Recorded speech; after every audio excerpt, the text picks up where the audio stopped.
ಭಾರತದಲ್ಲಿ ಸುಮಾರಷ್ಟು ಜನ ಬಡವರಿದ್ದಾರೆ. ಅಂತ ಬಡವರಿಗೆ ಆರ್-ಬಿ-ಐ ಕರೆನ್ಸಿ ನೋಟ್‌ಗಳನ್ನ ಹೆಚ್ಚಾಗಿ ಪ್ರಿಂಟ್ ಮಾಡಿ ಅಂತವರಿಗೆ ಒಂದು ಕರೆನ್ಸಿ ನೋಟ್‌ಗಳನ್ನ ಕೊಟ್ಟಿದೆ ಅಂತಂದ್ರೆ, ಆ ಬಡವರಿಗೆ ಇರ್ತಕ್ಕಂಥ ಸಾಲಗಳು ತೀರೋಗ್ತಾರೆ. ಅವರು ಬಡತನದಿಂದ ಹೊರಗಡೆ ಬಂದು ಅವರು ಕೂಡ ಶ್ರೀಮಂತರಾಗ್ತಾರೆ. ಭಾರತದಲ್ಲಿ ಯಾವುದೇ ರೀತಿಯ ಬಡವರು ಅನ್ನೋದು ಇರೋದಿಲ್ಲ.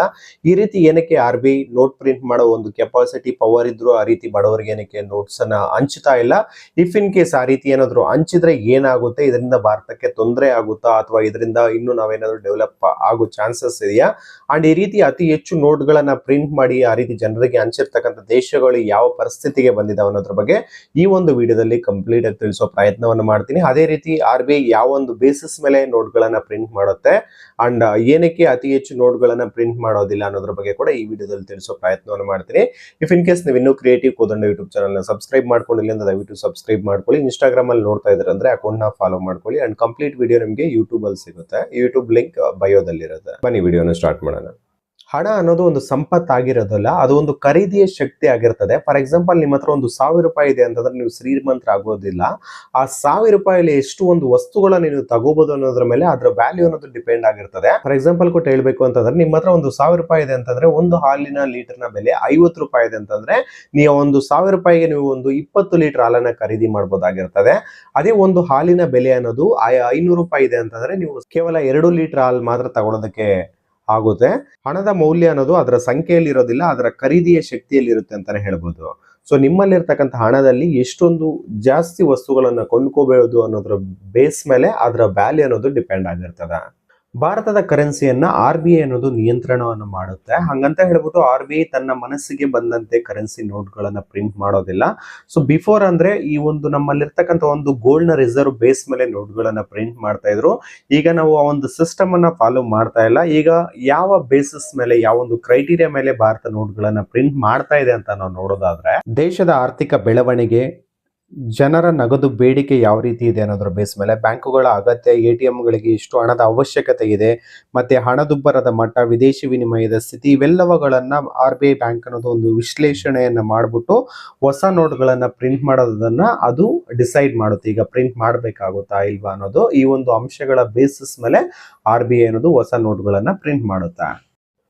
ಒಂದು ಉದಾಹರಣೆ ಕೊಟ್ಟು ಹೇಳ್ಬೇಕು ಅಂತಂದ್ರೆ, ಒಂದು ಹಳ್ಳಿ ಇರುತ್ತೆ. ಹಳ್ಳಿಯಲ್ಲಿ 100 ಜನ ಇರ್ತಾರೆ. 100 ಜನಕ್ಕೆ 100 ಕೆಜಿ ಅಕ್ಕಿ ಕೂಡ ಇರ್ತದೆ. ಅವ್ರ ಹತ್ರ ಒಂದು 10,000 ದುಡ್ಡು ಅನ್ನೋದಿರುತ್ತೆ. 10,000 ದುಡ್ಡಿದೆ ಅಂತಂದ್ರೆ 1 ಕೆಜಿಯ ಅಕ್ಕಿಯ ಬೆಲೆ ಬಂದು ₹100 ಇರ್ತದೆ. ಸೊ ಅವಾಗ ₹100 ಕೊಟ್ಟು ಒಂದೊಂದು ಕೆಜಿಯನ್ನ ತಗೋಬಹುದಾಗಿರ್ತದೆ. ಅದೇ ಫಾರ್ ಎಕ್ಸಾಂಪಲ್ ಏನಾದ್ರು ದುಡ್ಡನ್ನ ಜಾಸ್ತಿ ಪ್ರಿಂಟ್ ಮಾಡಿ ಅವ್ರಿಗೆ ಕೊಟ್ಟಿದ್ 100 ಜನ ಏನಿದಾರಲ್ಲ ಅವ್ರಿಗೆ 1,00,000 ದುಡ್ಡನ್ನ ಕೊಡ್ತಾ ಇದೀವಿ ಅಂತಂದಾಗ ಅಕ್ಕಿಯ ಪ್ರಮಾಣ 100 ಕೆಜಿ ಅನ್ನೋದು ಅದೇ ರೀತಿ ಇರುತ್ತೆ. ದುಡ್ಡು ಅನ್ನೋದು ಜಾಸ್ತಿ ಇರುತ್ತೆ. ಅವಾಗ ಎಲ್ರು ಖರೀದಿ ಮಾಡ್ಕೊಳಕ್ ಬರ್ತಾರೆ. ಅವಾಗ ಡಿಮ್ಯಾಂಡ್ ಅನ್ನೋದು ಜಾಸ್ತಿ ಆಗುತ್ತೆ. ಡಿಮ್ಯಾಂಡ್ ಜಾಸ್ತಿ ಆದಾಗ ಏನಾಗುತ್ತೆ ಅಂತಂದ್ರೆ ಈ ಅಕ್ಕಿಯ ಬೆಲೆ ಅನ್ನೋದು ಜಾಸ್ತಿ ಆಗ್ಬಿಡುತ್ತೆ. ಅಕ್ಕಿ ಪರ್ ಕೆಜಿಗೆ ₹500, ₹1,000 ಆಗೋ ಚಾನ್ಸಸ್ ಇರುತ್ತೆ. ಇದರಿಂದ ಹಣದುಬ್ಬರ ಜಾಸ್ತಿ ಆಗುತ್ತೆ. ಏನ್ ಇನ್ಫ್ಲೇಷನ್ ಅಂತ ಏನ್ ಕರಿತೀವಲ್ಲ, ಸೊ ಬೇಡಿಕೆ ಅನ್ನೋದು ಜಾಸ್ತಿ ಆಗುತ್ತೆ, ಸಪ್ಲೈ ಅನ್ನೋದು ಕಡಿಮೆ ಇರುತ್ತೆ. ಸೊ ಅವಾಗ ಅಗತ್ಯ ವಸ್ತುಗಳ ಬೆಲೆ ಅನ್ನೋದು ಜಾಸ್ತಿ ಆಗ್ತಾ ಇರುತ್ತೆ. ಇದನ್ನ ಇನ್ಫ್ಲೇಷನ್ ಅಂತ ಕರಿತೀವಿ ನಾವು. 2000 ದಶಕದಲ್ಲಿ ಜಿಂಬಾಬ್ವೆಗೆ ಇದೇ ರೀತಿಯಾದ ಒಂದು ಪರಿಸ್ಥಿತಿ ಅನ್ನೋದು ಎದುರಾಗಿರ್ತದೆ. ಯಾವ ರೀತಿ ಅಂತಂದ್ರೆ ಆ ಸರ್ಕಾರ ನಡೆಸೋದಕ್ಕೆ ಅವ್ರ ಬಳಿ ದುಡ್ಡು ಅನ್ನೋದು ಇರೋದಿಲ್ಲ. ಅದಕ್ಕೆ ಅವ್ರು ಏನ್ ಮಾಡ್ತಾರೆ ಅಂದ್ರೆ ಅತಿ ಹೆಚ್ಚು ನೋಟ್‌ಗಳನ್ನ ಪ್ರಿಂಟ್ ಮಾಡ್ಬಿಡ್ತಾರೆ. ಅತಿ ಹೆಚ್ಚು ನೋಟ್‌ಗಳನ್ನ ಪ್ರಿಂಟ್ ಮಾಡಿ ಜನರಿಗೆ ಕೂಡ ಡಿಸ್ಟ್ರಿಬ್ಯೂಟ್ ಮಾಡಿ ಬಿಡ್ತಾರೆ. ಸೊ ಅವಾಗ ಏನಾಗುತ್ತೆ, ಇನಿಷಿಯಲ್ ಒಂದು ಫ್ಯೂ ಡೇಸ್ಗೆ ಅದು ಒಂದು ಸಂತೋಷಕರವಾಗಿರ್ತದೆ. ಅಂಡ್ ಬರ್ತಾ ಬರ್ತಾ ಏನಾಗುತ್ತೆ ಅಂತಂದ್ರೆ ಅವರ ಬಳಿ ದುಡ್ಡು ಅನ್ನೋದು ಜಾಸ್ತಿ ಇರುತ್ತೆ. ಅವ್ರು ಕೊಂಡುಕೊಳ್ತಕ್ಕಂಥ ವಸ್ತುಗಳನ್ನೋದು ಅಲ್ಲಿ ಇರೋದಿಲ್ಲ. ಅಂಡ್ ಅದರ ಬೆಲೆ ಕೂಡ ತುಂಬಾ ಗಗನಕ್ಕವಾಗಿರ್ತದೆ. ಏನಂತ ಹೇಳ್ಬೇಕು ಅಂತಂದ್ರೆ, ಈಗ ಫಾರ್ ಎಕ್ಸಾಂಪಲ್ ಈಗ ಯಾವುದೋ ಒಂದು ಬ್ರೆಡ್ ಇದೆ ಅಂತಂದ್ರೆ ಆ ಬ್ರೆಡ್ ನ ವ್ಯಾಲ್ಯೂ ₹10 ಇರ್ತಕ್ಕಂಥ ಬ್ರೆಡ್ ನ ವ್ಯಾಲ್ಯೂ, ಆ ಬ್ರೆಡ್ ಗಳ ಪ್ರಮಾಣ ಕಡಿಮೆ, ದುಡ್ಡು ಮಾತ್ರ ಜಾಸ್ತಿ. ಅವಾಗ ಡಿಮ್ಯಾಂಡ್ ಜಾಸ್ತಿ ಆಗಿ ಅದರ ಬೆಲೆ ₹10 ಇರ್ತಕ್ಕಂಥದ್ದು ಒಂದು ₹1,000 ಆಗೋ ಮಟ್ಟಕ್ಕೆ ಹೋಗಿರ್ತದೆ. ಅಂಡ್ ಈ ರೀತಿ ಅಗತ್ಯ ವಸ್ತುಗಳ ಬೆಲೆ ಅನ್ನೋದು ಜಾಸ್ತಿ ಆದಾಗ ಈ ಒಂದು ಹಣದ ಪ್ರಿಂಟಿಂಗ್ ಅನ್ನು ಕೂಡ ಜಾಸ್ತಿ ಮೌಲ್ಯದ ನೋಟ್‌ಗಳನ್ನು ಕೂಡ ಪ್ರಿಂಟ್ ಮಾಡ್ತಾರೆ. ಜನ ಯಾವುದೇ ಒಂದು ಅಗತ್ಯ ವಸ್ತುಗಳನ್ನು ತಗೊಳ್ಳೋದಕ್ಕೆ ಬ್ಯಾಗ್ ತಗೊಂಡು ಹೋಗ್ತಾ ಇರಲಿಲ್ಲ. ಆ ನೋಟ್‌ಗಳನ್ನ ಬ್ಯಾಗ್ ಅಲ್ಲಿ ತುಂಬಿಸ್ಕೊಂಡು ಹೋಗಿ ತರ್ತಾ ಇದ್ರು. ಆದ್ರೂ ಅವ್ರಿಗೆ ಒಂದು ಬ್ರೆಡ್ ಕೂಡ ಸಿಗದೆ ಇರ್ತಕ್ಕಂಥ ಒಂದು ಪರಿಸ್ಥಿತಿಗಳು ಕೂಡ ಜಿಂಬಾಬ್ವೆದಲ್ಲಿ ನಿರ್ಮಾಣ ಆಗ್ತಿತ್ತು. ಒಂದು ಬೆಳಗ್ಗೆ ಒಂದು ವಸ್ತುವಿನ ಬೆಲೆ ₹100 ಇದೆ ಅಂತಂದ್ರೆ ಸಂಜೆ ವೇಳೆಗೆ ಅದು ₹200 ಆಗ್ತಾ ಇತ್ತು. ಆ ರೀತಿ ಅತಿ ಹೆಚ್ಚು ಹಣವನ್ನು ಮುದ್ರಿಸಿ ಹಂಚಿದೀವಿ ಅಂತಂದ್ರೆ ಈ ತರ ಒಂದು ಆರ್ಥಿಕತೆ ಅನ್ನೋದು ದಿವಾಳಿ ಆಗುತ್ತೆ ಅನ್ನೋದಕ್ಕೆ ಜಿಂಬಾಬ್ವೆ ಕೂಡ ಒಂದು ಎಕ್ಸಾಂಪಲ್ ಅಂತ ಹೇಳ್ಬೋದು. ಅಂಡ್ ಅದೇ ರೀತಿ ವೆನಿಜುವೆಲಾ ಕೂಡ, ಅಲ್ಲಿ ಕೂಡ ಇದೇ ರೀತಿ ಒಂದು ಕ್ರೈಸಿಸ್ ಆಗಿತ್ತು. ಜನರು ಅವರು ಅಗತ್ಯ ವಸ್ತುಗಳನ್ನ ತಗೋಬೇಕು ಅಂತಂದ್ರೆ ಅವರ ಕರೆನ್ಸಿ ಏನಿತ್ತಲ್ಲ, ಸೊ ಅದ್ರ ಮೇಲೆ ಇರ್ತಕ್ಕಂಥ ಒಂದು ಟ್ರಸ್ಟ್ ಅನ್ನ ಅವ್ರು ಕಳ್ಕೊಳ್ತಾರೆ. ಅದಾದ್ಮೇಲೆ ಫಾರಿನ್ ಕರೆನ್ಸಿಗಳನ್ನ ಯೂಸ್ ಮಾಡ್ಲಿಕ್ಕೆ ಕೂಡ ಸ್ಟಾರ್ಟ್ ಮಾಡ್ತಾರೆ. ಇದೇ ರೀತಿ ಜಿಂಬಾಬ್ವೆ ರೀತಿ ಅಲ್ಲಿ ಕೂಡ ಕರೆನ್ಸಿ ನೋಟ್ಗಳನ್ನ ಜಾಸ್ತಿ ಪ್ರಿಂಟ್ ಮಾಡಿ ಹಂಚಿ ಅಲ್ಲಿ ಕೂಡ ಆರ್ಥಿಕತೆ ಅನ್ನೋದು ದಿವಾಳಿ ಆಗುತ್ತೆ. ಯಾವಾಗ ನೋಟ್ಗಳನ್ನ ಪ್ರಿಂಟ್ ಮಾಡಿ ಜನರಿಗೆ ನಾವು ಹಂಚ್ತೀವೋ ಅವಾಗ ಆ ಕರೆನ್ಸಿ ಮೇಲೆ ಇರ್ತಕ್ಕಂಥ ಒಂದು ನಂಬಿಕೆ ಅನ್ನೋದು ಕಳ್ಕೊಳ್ಬೇಕಾಗುತ್ತೆ. ಯಾಕಂತಂದ್ರೆ ಅಲ್ಲಿರ್ತಕ್ಕಂಥ ಒಂದು ಕರೆನ್ಸಿ ಬೆಲೆ ಅನ್ನೋದು ಕಳ್ಕೊಬಿಡುತ್ತೆ.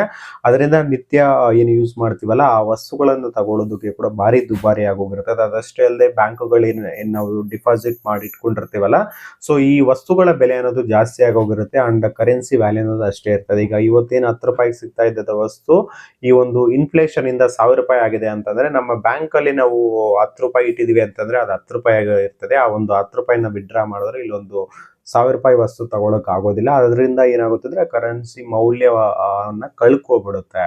ಸೊ ಈ ರೀತಿ ಜನರು ಆ ಒಂದು ಕರೆನ್ಸಿ ಮೇಲೆ ಇರ್ತಕ್ಕಂಥ ಒಂದು ನಂಬಿಕೆಗಳನ್ನ ಕೂಡ ಕಳ್ಕೊಳ್ತಾರೆ. ಇನ್ನು ಭಾರತ ನಿಜವಾಗ್ಲೂ ಯಾವಾಗ ಶ್ರೀಮಂತ ಆಗುತ್ತೆ ಅಂತ ನಾವು ನೋಡೋದಾದ್ರೆ, ಒಂದು ದೇಶ ಅತಿ ಹೆಚ್ಚು ಹಣವನ್ನ ಮುದ್ರಿಸೋದ್ರಿಂದ ಶ್ರೀಮಂತ ಅನ್ನೋದು ಆಗೋದಿಲ್ಲ. ನಿಜವಾಗ್ಲೂ ಯಾವಾಗ ಶ್ರೀಮಂತವಾಗುತ್ತೆ ಆ ಒಂದು ದೇಶ ಅಂತ ನಾವು ನೋಡೋದಾದ್ರೆ, ಸೊ ಉದಾಹರಣೆಗೆ ಅತಿ ಹೆಚ್ಚು ಕಾರ್ಖಾನೆಗಳಿರೋದಾಗಿರ್ಬೋದು, ಆ ಒಂದು ದೇಶದಲ್ಲಿ ಅತಿ ಹೆಚ್ಚು ಕೃಷಿ ಉತ್ಪಾದನೆ ಮಾಡೋದ್ರಿಂದ, ಮತ್ತೆ ಹೆಚ್ಚು ಸೇವೆಗಳನ್ನು ಒದಗಿಸೋದ್ರಿಂದ, ತಂತ್ರಜ್ಞಾನದಲ್ಲಿ ಮುಂದುವರಿಯೋದ್ರಿಂದ, ಅತಿ ಹೆಚ್ಚು ಉದ್ಯೋಗಾವಕಾಶಗಳಿರೋದ್ರಿಂದ, ಸುಮಾರಷ್ಟು ಜನ ಉದ್ಯೋಗಗಳನ್ನ ಮಾಡೋದ್ರಿಂದ, ಪ್ರೊಡಕ್ಟಿವಿಟಿ ಜಾಸ್ತಿಯಾಗಿ ಅವರು ಅದರಿಂದ ಹಣವನ್ನ ಗಳಿಸೋದ್ರಿಂದ, ಇವುಗಳಿಂದ ದೇಶದ ಸಂಪತ್ತನ್ನು ಹೆಚ್ಚಿಸಬಹುದು ಅಂತಾನೆ ಹೇಳ್ಬೋದು. ಹಾಗಂತ RBI ಯಾವಾಗ್ಲೂ ಹಣವನ್ನ ಪ್ರಿಂಟ್ ಮಾಡ್ಲೇಬಾರ್ದ ಅಂತ ನೋಡೋದಾದ್ರೆ, ಅದು ಮಾಡ್ಬೇಕಾಗುತ್ತೆ. ಯಾವುದೇ ಆರ್ಥಿಕತೆ ಬೆಳವಣಿಗೆಗೆ ಅನುಗುಣವಾಗಿ ಆ ಸ್ವಲ್ಪ ಪ್ರಮಾಣದಲ್ಲಿ ಒಂದು ಹಣದ ಪೂರೈಕೆಯನ್ನ ಹೆಚ್ಚಿಸಬೇಕಾಗುತ್ತೆ. ಆದ್ರೆ ಅದು ನಿಯಂತ್ರಣದಲ್ಲಿರ್ಬೇಕಾಗುತ್ತೆ. ಅದಕ್ಕಾಗಿನೇ RBI ಅವಾಗವಾಗ ಬಡ್ಡಿ ದರಗಳನ್ನ ಜಾಸ್ತಿ ಮಾಡೋದಾಗಿರ್ಬೋದು ಅಥವಾ ಕಡಿಮೆ ಮಾಡೋದಾಗಿರ್ಬೋದು, ಈ ಒಂದು ಇನ್ಫ್ಲೇಷನ್ ರೇಟ್ ಅನ್ನ ಕಂಟ್ರೋಲ್ ಅಲ್ಲಿ ಇಟ್ಕೊಳ್ಳೋದಕ್ಕೋಸ್ಕರ RBI ಒಂದು ರೆಪೋ ರೇಟ್ ಜಾಸ್ತಿ ಆಗಿದೆ ಅಂತ ಈಗೇನು ನಾವು ನ್ಯೂಸ್ಗಳಲ್ಲಿ ಕೇಳ್ತಾ ಇರ್ತೀವಲ್ಲ, ಸೊ ಈ ಒಂದನ್ನ ಕಂಟ್ರೋಲ್ ಮಾಡಬೇಕು ಅಂತ ಹೇಳ್ಬಿಟ್ಟು RBI ಈ ಒಂದು ಟ್ರಿಕ್ಸ್ ಅನ್ನ ಬಳಸ್ತಾ ಇರುತ್ತೆ. ಇಂಟ್ರೆಸ್ಟ್ ರೇಟ್ಸ್ ಅನ್ನ ಜಾಸ್ತಿ ಮಾಡೋದಾಗಿರ್ಬೋದು ಅಥವಾ ಕಡಿಮೆ ಮಾಡೋದಾಗಿರ್ಬೋದು. ಒಂದು ದೇಶದ ಶ್ರೀಮಂತಿಕೆ ಅನ್ನೋದು ಆ ದೇಶದ ಕರೆನ್ಸಿ ನೋಟುಗಳ ಮೇಲೆ ಅಥವಾ ಕರೆನ್ಸಿ ನೋಟುಗಳ ಸಂಖ್ಯೆಗಳ ಮೇಲೆ ಡಿಪೆಂಡ್ ಆಗಿರೋದಿಲ್ಲ. ಸೊ ಅದು ಆ ಒಂದು ದೇಶ ಉತ್ಪಾದಿಸುವ ವಸ್ತುಗಳ, ಸೇವೆಗಳ, ಮತ್ತೆ ತಂತ್ರಜ್ಞಾನ ಮತ್ತೆ ಮಾನವ ಸಂಪನ್ಮೂಲದಲ್ಲಿರ್ತದೆ. ಹೆಚ್ಚು ಹಣ ಮುದ್ರಿಸೋದ್ರಿಂದ ಒಂದು ತಾತ್ಕಾಲಿಕವಾಗಿ ಒಳ್ಳೆಯದಾಗಿ ಕಾಣಬಹುದು, ಆದ್ರೆ ನಿಯಂತ್ರಣ ಇರೋದಿಲ್ಲ. ಸೊ ಆ ರೀತಿ ನಾವು ಮಾಡಿದೀವಿ ಅಂತಂದ್ರೆ ಅದರಿಂದ ಹಣದುಬ್ಬರ ಮತ್ತೆ ಕರೆನ್ಸಿ ಮೌಲ್ಯ ಮತ್ತೆ ಆರ್ಥಿಕತೆ ಅನ್ನೋದು ಕುಸಿತ ಆಗಿ ಸಂಕಷ್ಟಕ್ಕೆ ಸಿಲುಕಬೇಕಾಗುತ್ತೆ.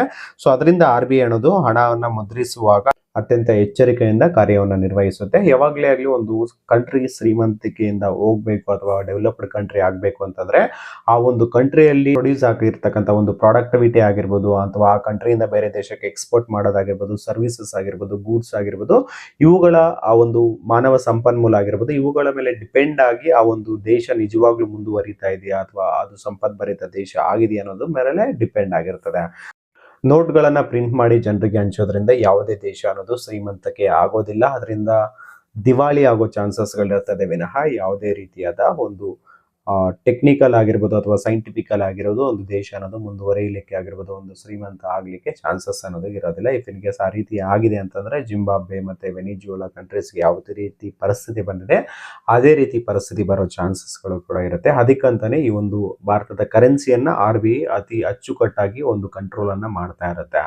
ಇದಿಷ್ಟು ಭಾರತ ಏನಕ್ಕೆ ಅತಿ ಹೆಚ್ಚು ನೋಟ್ಗಳನ್ನ ಪ್ರಿಂಟ್ ಮಾಡಿ ಜನರಿಗೆ ಹಂಚಿ ಎಲ್ಲರೂ ಶ್ರೀಮಂತ ಮಾಡಬಹುದಲ್ಲ ಅನ್ನೋ ಒಂದು ಪ್ರಶ್ನೆ ಏನಿತ್ತು ಅದಕ್ಕೆ ಉತ್ತರವನ್ನ ತಿಳಿಸೋದ್ರ ಪ್ರಯತ್ನ ಆಗಿತ್ತು. ಈ ವಿಡಿಯೋ ಇನ್ಫಾರ್ಮೇಶನ್ ನಿಮ್ಗೆ ಏನಾದರೂ ಇಷ್ಟ ಆಗಿದ್ರೆ ವಿಡಿಯೋಗೆ ಒಂದು ಲೈಕ್ ಮಾಡಿ, ನಿಮ್ಮ ಸ್ನೇಹಿತರಿಗೆ ಶೇರ್ ಮಾಡಿ. ಇಂತಹ ಮತ್ತಷ್ಟು ಇಂಟ್ರೆಸ್ಟಿಂಗ್ ವಿಚಾರಗಳಿಗೋಸ್ಕರ ಕ್ರಿಯೇಟಿವ್ ಕೋದಂಡ ಯೂಟ್ಯೂಬ್ ಚಾನಲ್ಗೆ ಸಬ್ಸ್ಕ್ರೈಬ್ ಮಾಡ್ಕೊಳ್ಳಿ. ಧನ್ಯವಾದಗಳು ಸ್ನೇಹಿತರೆ.